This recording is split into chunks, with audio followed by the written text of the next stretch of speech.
வாழ்க்கையானவா, சிலுவை மரத்தில் வாழ்வு சொன்னவா, என் இதய அதிர்வுகள் அது உனது பாத பதிவுகள், உனது பாத பதிவுகள்.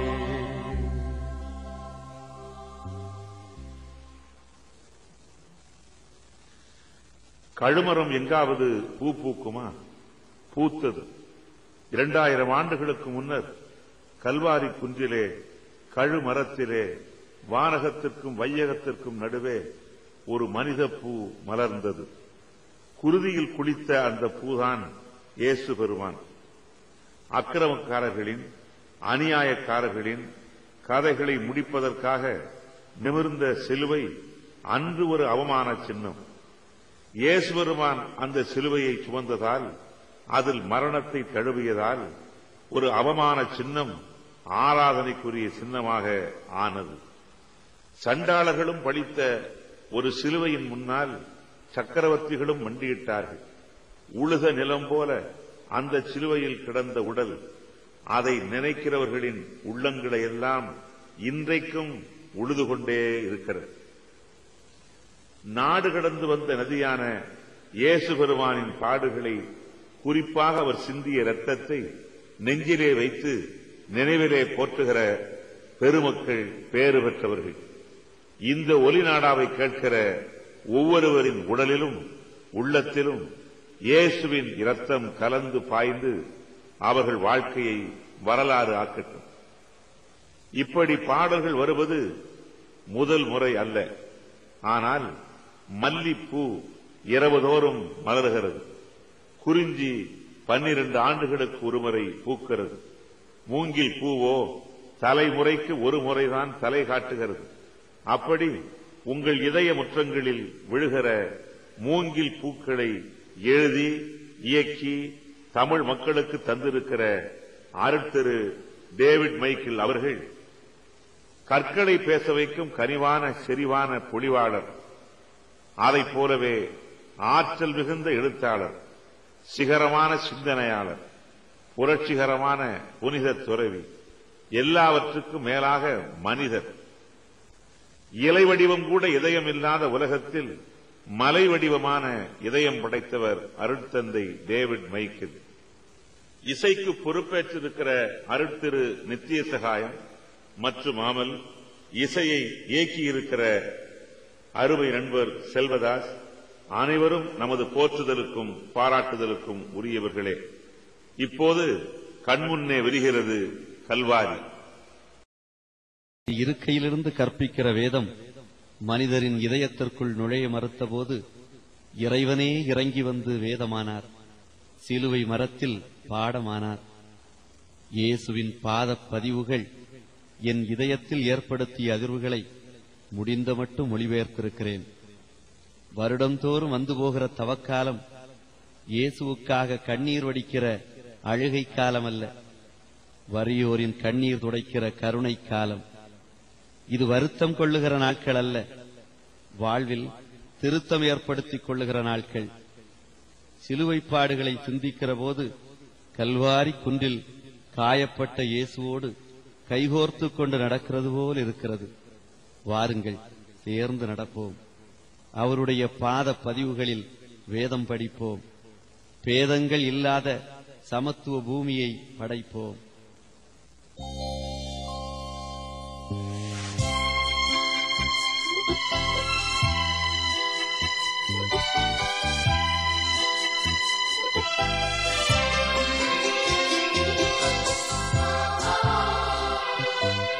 இயேசுவே, நீ எதற்காக சிலுவையை சுமந்து போகிறாய்? இயேசுவே, நீ எனக்காக சிலுவையை சுமக்க வேண்டுமா? இயேசுவே, நீ எதற்காக சிலுவையை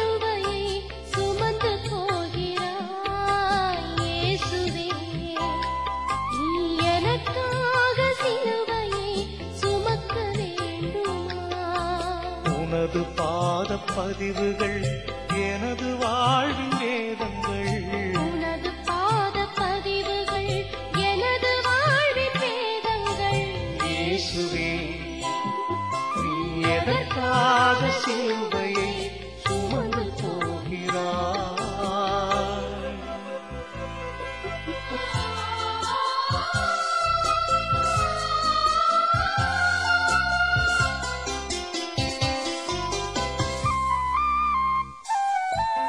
வறியவரின் வழக்குகளில் நீதிமன்ற தீர்ப்புகளில் நீதி இல்லையே, வறியோர் ஜெயிப்பதில்லையே.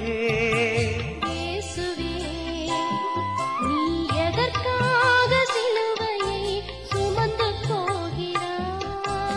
இயேசுவே, நீ எனக்காக சிலுவையை சுமக்க வேண்டுமா?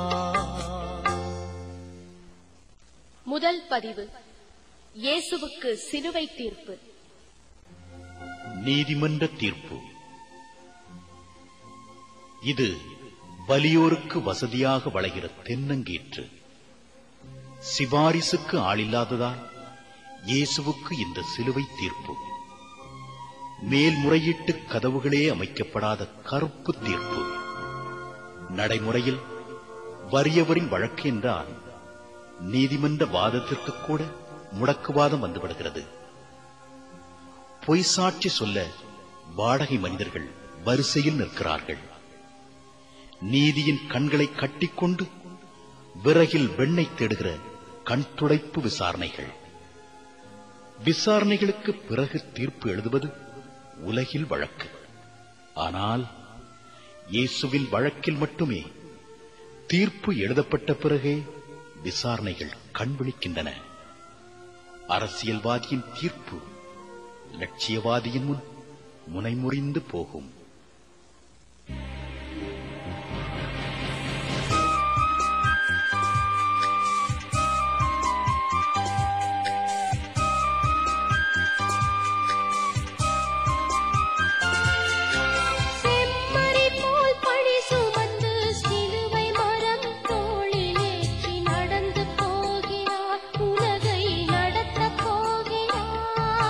இயேசுவே, நீ எதற்காக சிலுவையை சுமந்து போகிறாய்?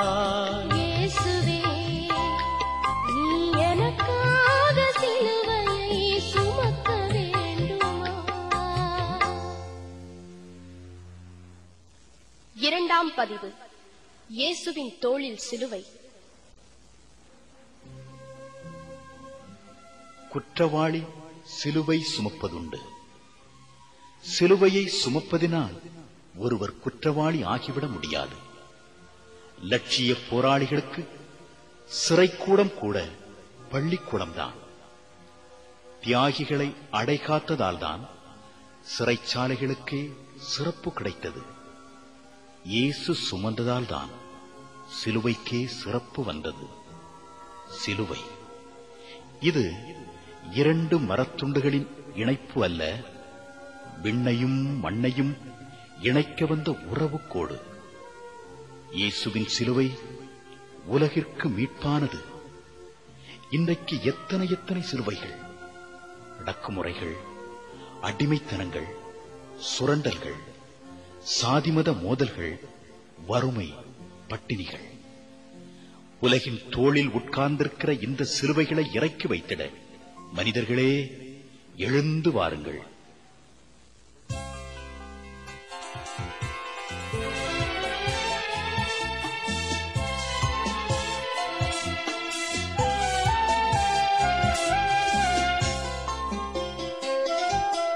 மரச்சிலுவை உடலழுத்த, மனச்சிலுவை நெஞ்சழுத்த, கரையில் விழுகிறார், தனியே தனக்குள் அழுகிறார்.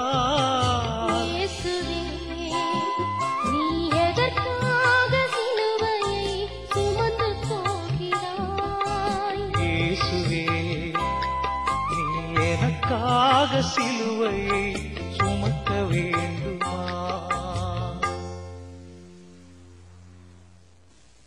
மூன்றாம் பதிவு, இயேசு முதன்முறை தரையில் விழுகிறார். வாழ்க்கை என்பது ஒரு தடகள ஓட்டம். இந்த ஓட்டத்தில் வென்றிட விழுவது கூட வெற்றி முயற்சிதான். விழுவதால் தான் வீரனுக்கே விலாசம் கிடைக்கிறது. தாயகம் காக்க காயப்படுவதும் வீரன்தான். லட்சிய வீரன் இடறி விழுகிற போது லட்சியம் எழுந்து நிற்கிறது. லட்சியம் விழுந்துவிட்டால் வரலாறே வடுபட்டு விடும். இயேசு விழுந்தாலும் இயேசுவின் லட்சியங்களுக்கு எந்த சேதாரமும் இல்லை. அலகையின் ஆசை வார்த்தைகள், அப்பம் உண்டவர்களின் அலங்கார கோரிக்கைகள், சீடர்களின் சிங்கார கனவுகள், இவைகளா இயேசு தடுமாறியதே இல்லை. சலனங்களை சமாளித்து விட்டால் வானமே வசப்படும். வேங்கையோடு மோத வேண்டிய நீ ஆந்தையின் அலறல்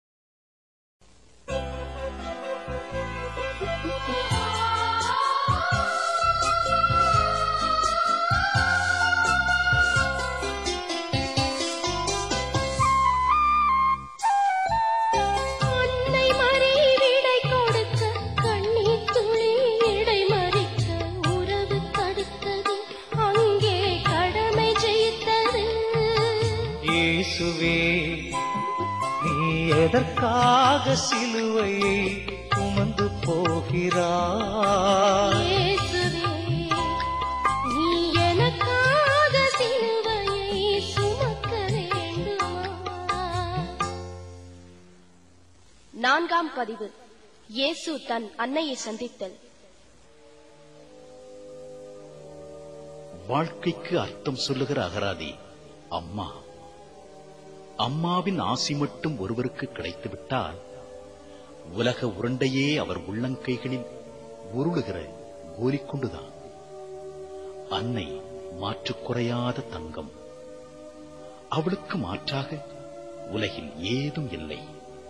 அவள் ஊட்டுகிற பாலில் வீரம் கரைந்திருக்கும், தியாகம் நிறைந்திருக்கும், பாசம் உறைந்திருக்கும். அன்னை மரியா இயேசுவிற்கு கிடைத்த அற்புத புதையல்.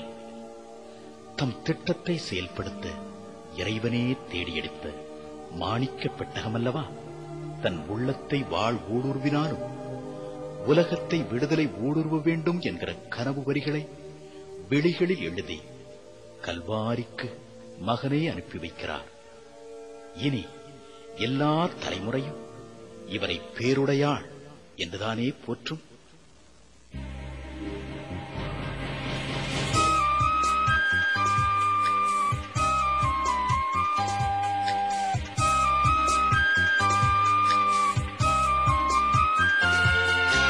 தோழமைதான் வாழ்க்கை நெறி, தோள் கொடுத்தால் பிறக்கும் வழி. சீமோன் வடிவிலே உதவி உதயமானதே.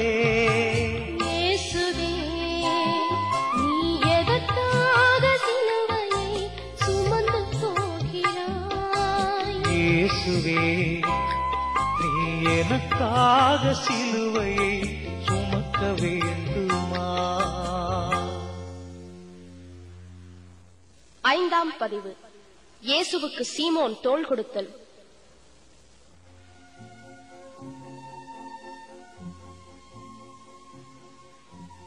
பாரமுள்ள சிலுவைகள் நடுவிலும் நெஞ்சில் ஈரமுள்ள மனிதர்கள் உண்டு என்பதன் உயர்ந்த உதாரணம் சீமோன். தோழமை தோள் கொடுப்பதிலே தொடங்க வேண்டும். வாய்மொழியோடு நின்றுவிட்டால் வகையற்று போய்விடும். பளபளக்கிற பாதரச சொற்கள் சராசரிகளுக்கு உண்ணுகிற பருக்கைகள் ஆவதில்லை. ஊருக்கெல்லாம் அறிவித்துவிட்டு செய்கிற விளம்பர உதவிகளை விட ஆபத்தில் உதவுவது சிறப்பானது. தாய்ப்பாலே விலையாகிப் போன உலகில் வசதி இருக்கிற போது மொய்ப்பதும் வறுமையாகிற போது ஓடுவதும் உறவின் இலக்கணம் என்றாகிவிட்டது. காசு வாங்காமலே வீசுகிற காற்றைப் போல பலனை பாராமல் பணியை செய்தால் சீமோனைப் போல சிறக்கலாமே.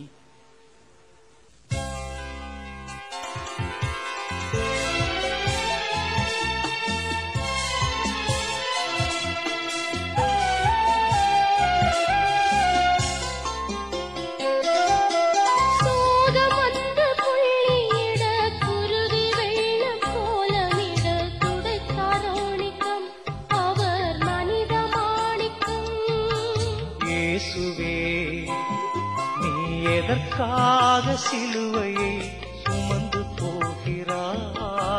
இயேசுவே நீ எனக்காக சிலுவையை சுமக்க வேண்டுமா? ஆறாம் பதிவு. இயேசுவின் முகத்தை துடைக்கும் வெரோனிகா.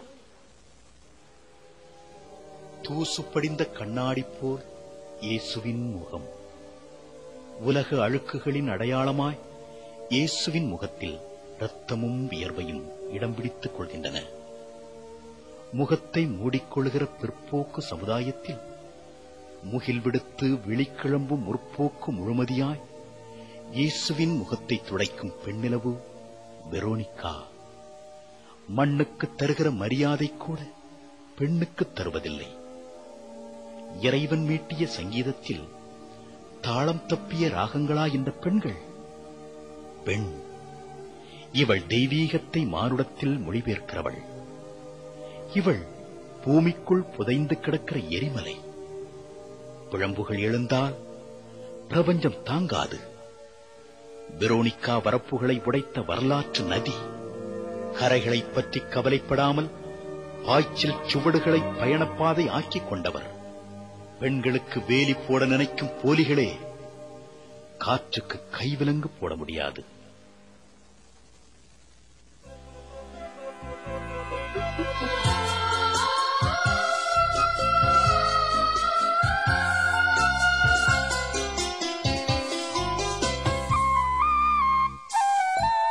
சோதனைகள் தொடர்ந்து வர சோர்ந்து விழும் மானிடர்கள் பாடம் பயின்றிட இயேசு விழுந்து எழுகிறார். இயேசுவே நீ எதற்காக சிலுவையை சுமந்து போகிறாய்? இயேசுவே நீ எனக்காக சிலுவையை சுமக்க வேண்டுமா? ஏழாம் பதிவு. இயேசு இரண்டாம் முறை தரையில் விழுகிறார். காயமும் களைப்பும் இயேசுவை கீழே தள்ளிவிட்டன.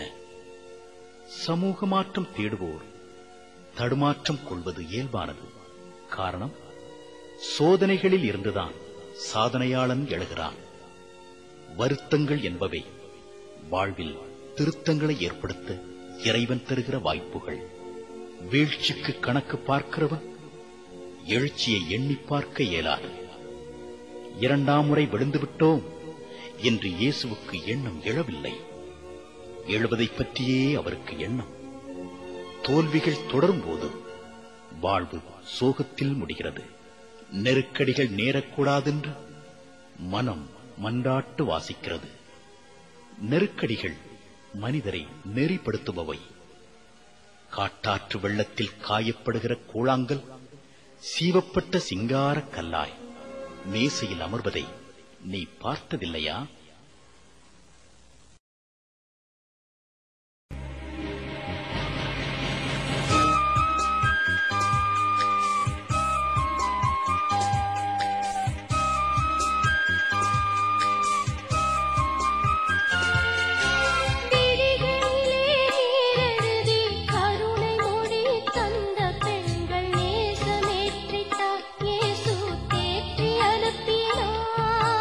இயேசுவே நீ எதற்காக சிலுவையை சுமந்து போகிறாய்?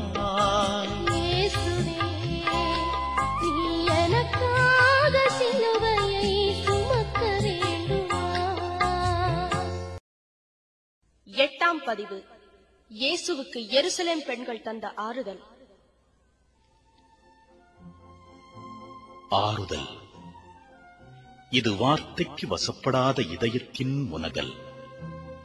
எருசலேம் நகரத்து பெண்களின் உள்ளத்தில் உதயமாகி விழிவெள்ளத்தில் நீச்சலடிக்கிற கருணையின் மொழியை காயப்பட்ட இயேசு கனிவோடு வாசிக்கிறார். அழுகைக்கு ஆறுதல் கூறுவதுண்டு. ஆனால் இங்கு அழுகையே ஆறுதலாகின்றது. கரிசனை கொண்ட ஆறுதல் எந்த வடிவில் வந்தாலும் மனம் அதனை மோப்பம் பிடித்து விடுகிறது. ஆறுதல் துன்பத் தடுப்பு அல்ல, துயரக்கடலின் துணை நிற்கிற துடுப்பு. எருசலேம் பெண்களால் அழமட்டுமே முடிந்தது. அழுகை ஆர்ப்பாட்டமாக புறப்பட்டால் பெண்மை பெருமை பெறும். பெண்ணே, நீ இனி கண்ணில் நீரெழுதி பார்க்காதே, அடிமைத்தனம் நீச்சல் கற்றுக்கொள்ளும். நீ விழிகளில் நெருப்பெழுத கற்றுக்கொள்.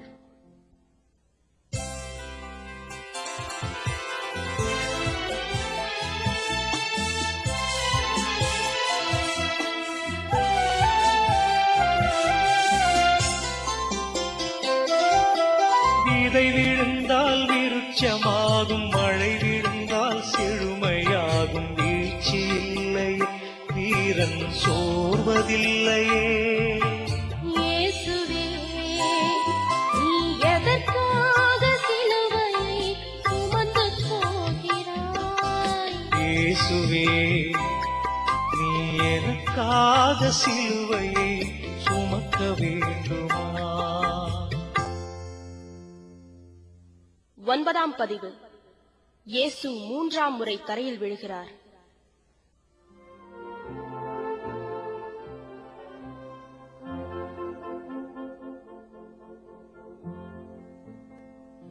நதி நடந்து போகிறது. குறுக்கே நிற்கும் மணல் மேடுகளையும் தடுக்க வரும் நாளல் நாற்றுகளையும் இடித்துக் கொண்டு இடம் பெயர்கிறது.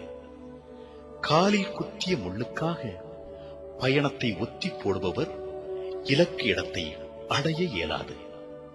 நீரோட்டமும் போராட்டமும் தொய்வில்லாமல் தொடர வேண்டும். முயற்சிகள் இல்லாவிட்டால் முயல்களும் ஆமையாகிவிடும். தடைகள் இல்லாவிட்டால் வாழ்வே விரக்தியாகிவிடும். விதை விழாமல் மரம் கண் விழிப்பதில்லை. லட்சியவாதி தடைகளைக் கண்டு சோர்ந்து விடக்கூடாது என்பதை ஏம்பிடத்தான் இயேசு விழுந்த இடத்திலிருந்து எழுந்து நடக்கிறார். மனிதர்களே, உங்களை வீழ்த்தும் ஆயுதங்களை அடையாளம் கண்டு கொள்ள வேண்டும். குடிப்பழக்கம், போதைப் பொருள், சூதாட்டம், ஊதாரித்தனம், வெட்டி பேச்சு, புறங்கூறல், இவையெல்லாம் உங்களை வீழ்த்திட கூட்டணி அமைத்துக் கொண்டு நிற்கின்றன. ஆனால் விழுந்தவர்களை எழுப்பிவிட முயற்சியும் தன்னம்பிக்கையும் மட்டுமே உண்டு.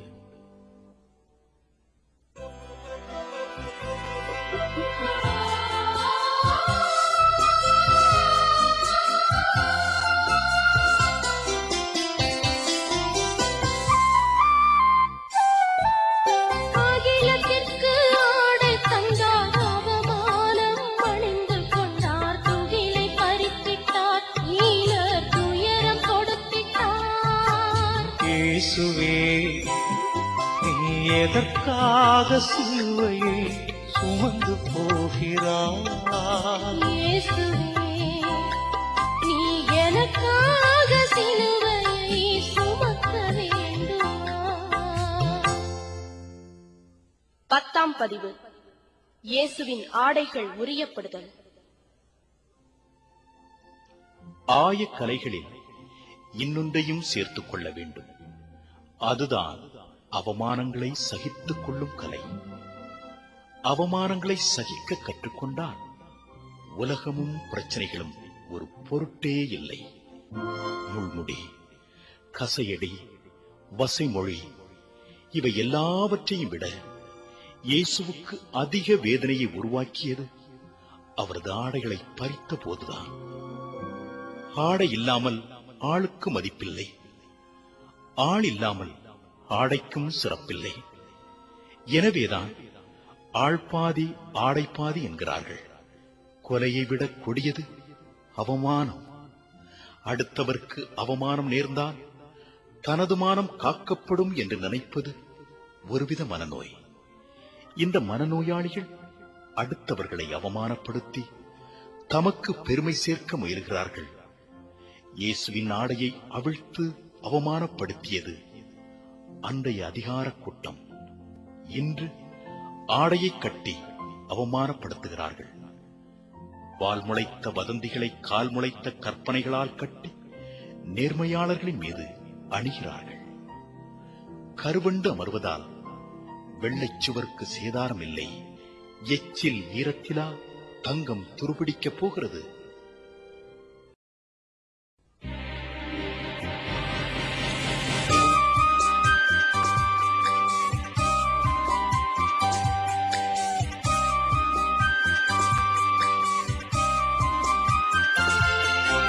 திருப்பி அறைதல் குற்றம் என்றார், திரும்பி கன்னம் காட்டச் சொன்னார். அமைதி பறவையை வேடர் அறைந்து விட்டாரே. இயேசுவே, நீ எதற்காக சிலுவையை சுமந்து போகிறாய்? இயேசுவே, நீ எதற்காக சிலுவையை சுமக்க வேண்டுமா? 11ஆம் பதிவு. இயேசு சிலுவையில் அறையப்படுதல்.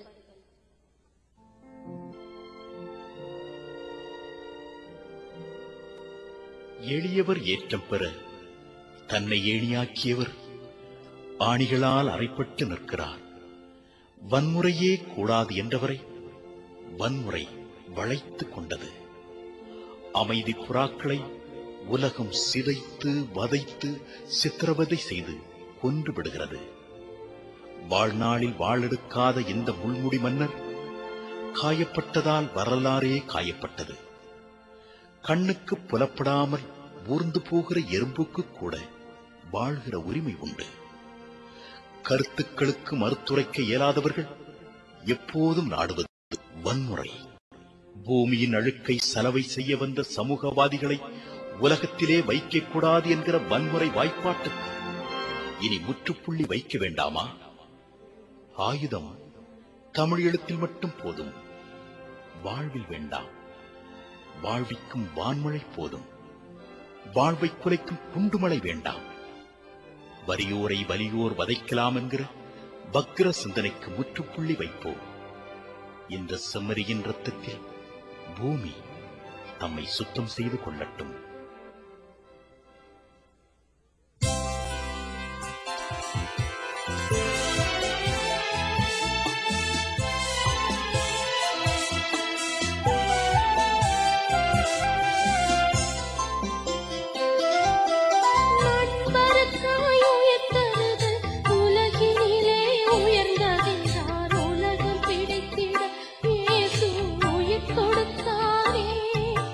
இயேசுவே, நீ எதற்காக சிலுவையை சுமந்து போகிறாய்?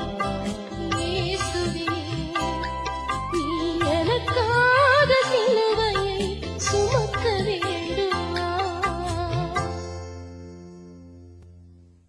12ஆம் பதிவு. இயேசு உயிர் நீத்தல்.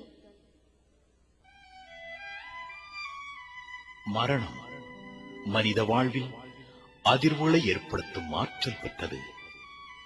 உடலில் பழுதான உறுப்புகளை மாற்றுகிற அளவிற்கு அறிவியல் வளர்ந்திருக்கிறது. பிரிந்து போன உயிருக்கு பதிலாய் மாற்று உயிர் பொருத்துகிற வித்தையை மனிதன் இன்னமும் கண்டிடவில்லை. உயிருக்கு மாற்று இல்லைதான். ஆனால் லட்சிய வீரர் உயிருக்கு மாற்றாய் கொள்கையை நேசிக்கிறார்.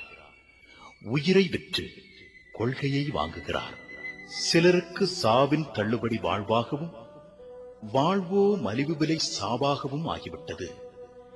இயேசுவுக்கு உயிரை விட லட்சியம் பெரிதாக தெரிந்தது. போராளியின் மரணத்தில் போராட்டம் வெற்றி பெறும் என்பது வரலாறு சொல்லுகிற பாடம். உடலை கொல்லுகிறவர்களால் ஆன்மாவை அசைக்கக்கூட முடியாது. கொள்கை உடையவர் கொஞ்ச காலம்தான் உயிர் வாழ்வர். கோழைக்கு மரணம் தவணை முறையில் வருகிறது. வாழ்ந்த நாட்களல்ல வரலாறு, வாழ்ந்த முறையே வரலாறு. 33 ஆண்டில் தன் மூச்சை முடித்துக் கொண்ட இயேசு 2000 ஆண்டுகளாய் இன்னமும் உயிர் வாழ்வது மரணம் அவரை வெற்றி கொள்ளவில்லை என்பதன் அர்த்தம்தானே?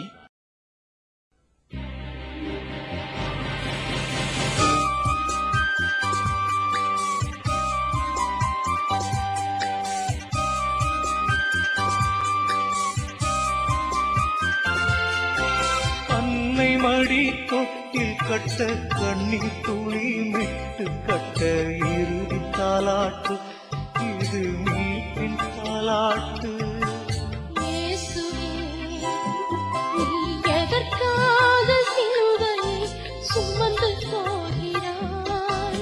இயேசுவே, நீ எனக்காக சிலுவையை சுமக்க வேண்டுமா?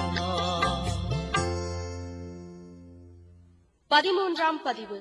இயேசுவின் உடல் மரியன்னையின் மடியில். அம்மாவுக்கும் பிள்ளைக்கும் அப்படி ஒரு உறவு, பூமி புரிந்து கொள்ள முடியாத உறவு. தொப்புள் கொடியில் தொடங்கிய பந்தம் முடிவே இல்லாமல் தொடர்கிறது. இந்த உறவுக்கு மட்டும்தான் முற்றுப்புள்ளி இருப்பதில்லை. மரித்த நிலையிலும் இயேசுவை மடியில் கிடத்துவது அன்னை மரியாவுக்கு ஆனந்தமாயிருந்தது. உயிரை காத்திட கொள்கைகளை விட்டுக் கொடுக்கும் கோழை மகனை இவர் பெறவில்லையே. வானத்து மடியில் கிடக்கும் நிலவைப் போல இயேசு மரியாவின் மடியில் தலை சாய்த்திருக்கிறார். அம்மாவின் மடிக்கு ஈடாக உலகில் எந்த இடமும் இல்லை.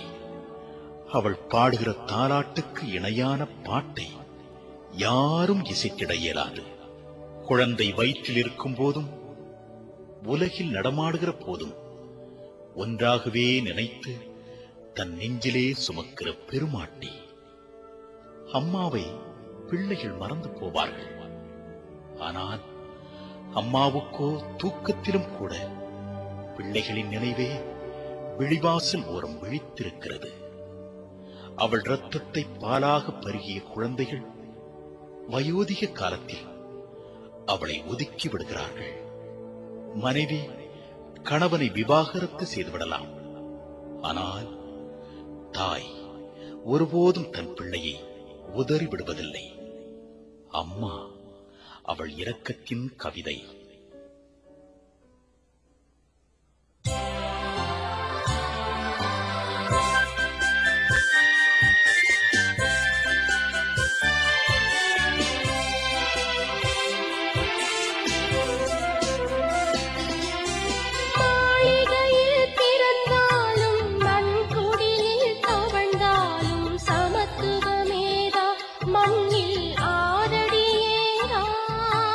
இயேசுவே, நீ எதற்காக சிலுவையை சுமந்து போகிறாய்?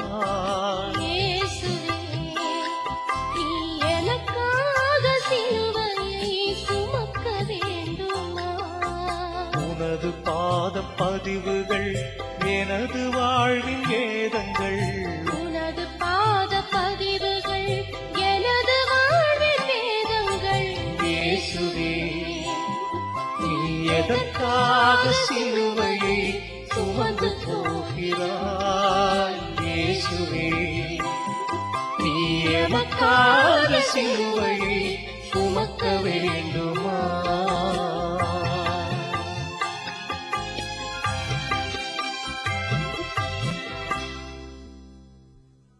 14ஆம் பதிவு. இயேசுவின் உடல் கல்லறையில். கல்லறை இது காலம் வழங்குகிற கல்வி அறை. 6 அடி நிலப்பரப்பில் அமைந்து விடுகிற சமத்துவ கூடம். உலகத்தை உள்ளங்கைக்குள் அடக்கியவர்களும் இங்கேதான் அடங்கி போகிறார்கள். உள்ளங்கை அளவிற்கு கூட உட்கார இடமில்லாமல் திருக்கோடியில் நின்றவர்களும் இங்கேதான் இடம் பிடித்தார்கள். இந்த உலகம் வந்து போகிறவர்களின் யாத்திரை தலம். நிரந்தரம் என்று நினைத்துக் கொண்டு செல்வம் சேர்ப்பதே வாழ்வென்று எண்ணியவர்கள் கல்லறைகளை அடங்கி போனார்கள். நகைகளை இரவல் வாங்குகிற உலகில் கல்லறையை இரவல் வாங்கியவர் இயேசு. தடாகத் தாமரை இலையில் ஒட்டாமல் ஓடுகிற தண்ணீர் துளிகளைப் போல வாழ்பவர்களின் கல்லறைகளுக்கு கூட இதய துடிப்பிருக்கும். மனித நாடகத்தில் கல்லறை கடைசி காட்சி. நாடகத்தை முடித்துக் கொண்டு யதார்த்த வாழ்வுக்கு திரும்புகிறவர்களை இந்த கடைசி காட்சி கட்டிப்போட முடியாது. முட்டை ஓட்டை எட்டி உதைத்துக் கொண்டு வெளியே எட்டி பார்க்கிற கோழி குஞ்சுக்கு ஓடு தேவையில்லையே. கரன்சி நோட்டுகளை எண்ணி பார்க்கும் சில மனிதர்களுக்கு தங்கள் வாழ்க்கையை ஒரு முறையேனும் எண்ணி பார்க்கிற நினைப்பே வருவதில்லை. விரல்களை விற்று மோதிரம் வாங்கி பழகிவிட்ட இவர்கள் வீணைகளை கூட விறகாக்கி விடுகிறார்கள். மனிதர்களே, உங்கள் கல்லறைகளுக்கு கூட உயிர் துடிப்பு இருக்க வேண்டும்.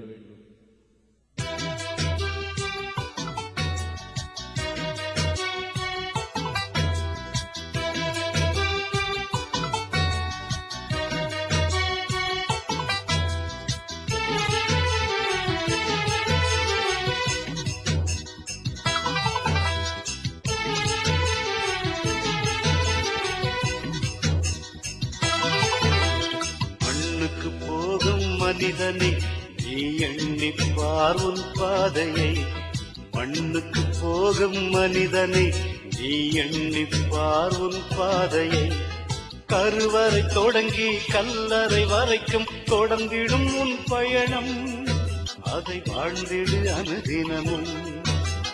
கருவறை தொடங்கி கல்லறை வரைக்கும் தொடர்ந்திடும் உன் பயணம், அதை வாழ்ந்திடு அனுதினமும். மண்ணுக்கு போகும் மனிதனை நீ எண்ணிப்பார் உன் பாதையை.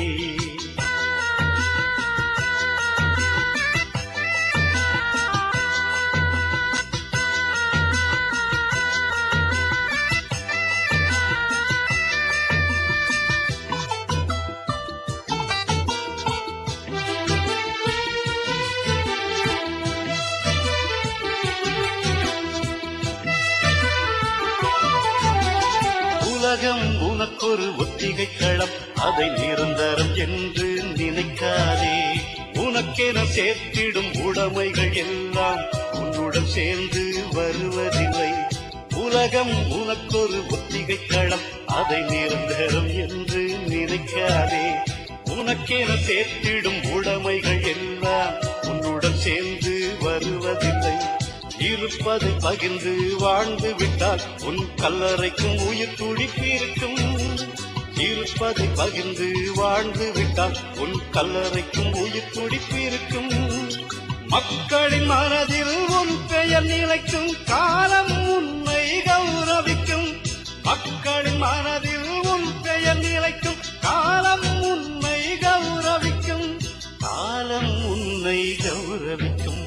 மண்ணுக்கு போகும் மனிதனை நீ எண்ணிப்பார் உன் பாதையை. மண்ணுக்கு போகும் மனிதனை நீ எண்ணிப்பார் உன் பாதையை.